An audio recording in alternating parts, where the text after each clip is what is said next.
बिस्मिल्लाहिर्रहमानिर्रहीम। अस्सलाम वालेकुम। मेरा नाम डॉक्टर अस्मा हफीज़ है और मैं आखान अस्पताल गिलगित में गुर्दे के स्पेशलिस्ट के तौर पे काम करती हूँ।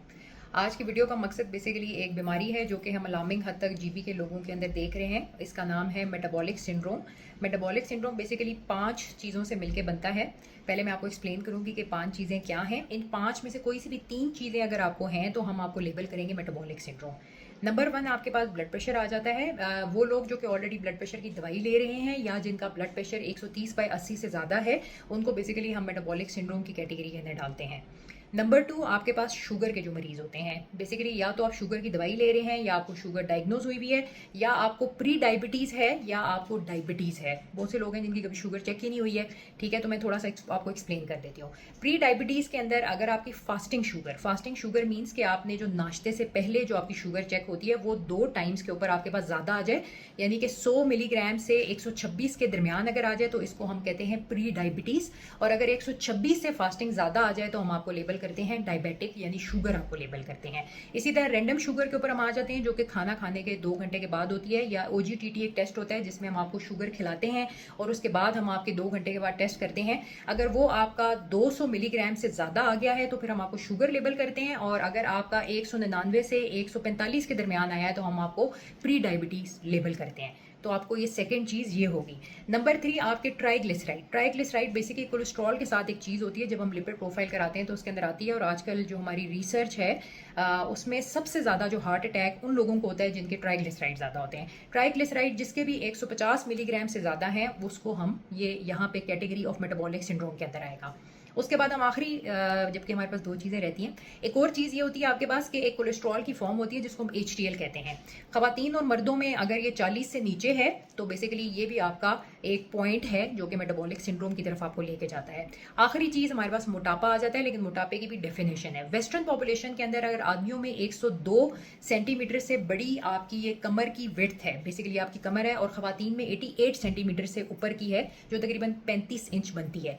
एशियन पॉपुलेशन यानी कि हम लोग जो हैं, हमारे अंदर यही डेफिनेशन थोड़ी सी डिफरेंट है। मर्दों की अगर कमर 90 सेंटीमीटर से बड़ी है और ख़वातीन की बेसिकली आपके पास 80 सेंटीमीटर या 82 सेंटीमीटर से बड़ी है, तो ये बंदा भी इस कैटेगरी के अंदर आता है। तो अगर आपके अंदर इन 5 में से 3 चीज़ें भी हैं तो हम आपको मेटाबॉलिक सिंड्रोम लेबल करते हैं।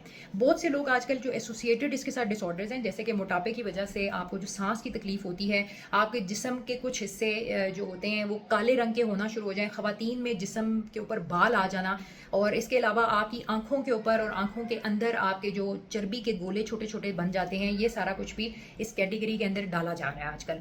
तो अगर आपको खुदा ना ख्वास्ता इन 5 में से 3 चीज़ें भी हैं तो हम आपको मेटाबॉलिक सिंड्रोम डायग्नोज करते हैं।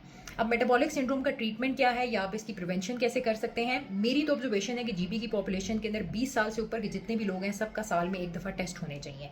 इन टेस्टों के अंदर ऑब्वियसली ये लिपिड प्रोफाइल है जिसमें से ये 2 चीज़ें आपकी मैयर हो जाती हैं, एक ब्लड प्रेशर और एक शुगर आपका हर सूरत चेक होना चाहिए।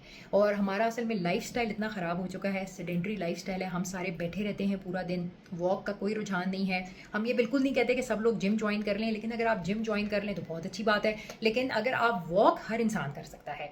बेसिकली मेरे पास जितने भी लोग आते हैं, सर्दियों में अगर मैं उनको वॉक का कहूँ तो कहते हैं बहुत सर्दी है, हम चल नहीं सकते। गर्मियों में वॉक का कहूँ तो कहते हैं गर्मी बहुत ज़्यादा है, हम नहीं चल सकते। और ये सिर्फ जीबी की पॉपुलेशन नहीं है, whole of the Pakistan we are very reluctant. और मतलब असल में हमारा खाना भी इस तरह का है, हमारा कल्चर भी इस तरह है कि हम बैठना पसंद करते हैं, चाय पीते हैं, गपशप करते हैं। और दूसरा, जितना आप पॉजिटिव लोगों के साथ बैठेंगे, जितना आप अपनी लाइफ से सेटिस्फाई होंगे, जितना आप अपनी मेंटल हेल्थ के ऊपर काम करेंगे, नेगेटिविटी को प्रमोट नहीं करेंगे, अच्छी तरह बातें करेंगे, खूबसूरत बातें करेंगे, परेशानी वाली खबरें नहीं देखेंगे, परेशानी वाले ड्रामे नहीं देखेंगे, इतना आपको स्ट्रेस कम होगा, आपका कॉर्टिसोल कम निकलेगा और आपको मेटाबॉलिक सिंड्रोम होने का चांस कम होगा। बेसिकली रिक्वेस्ट सबसे ये करनी है कि प्लीज़ थोड़ा वॉक स्टार्ट करें, अपने टेस्ट हर साल करवाएं ताकि आप सब लोग इस बीमारी से बच सकें, क्योंकि इसके आगे नुकसानात बहुत ज़्यादा हैं। ये दिल की ख़राबी की सबसे बड़ी वजह मेटाबॉलिक सिंड्रोम है, और शुगर और ब्लड प्रेशर, ये सारी चीज़ें आपके जिस्म के ऑर्गन्स को ख़राब कर देती हैं।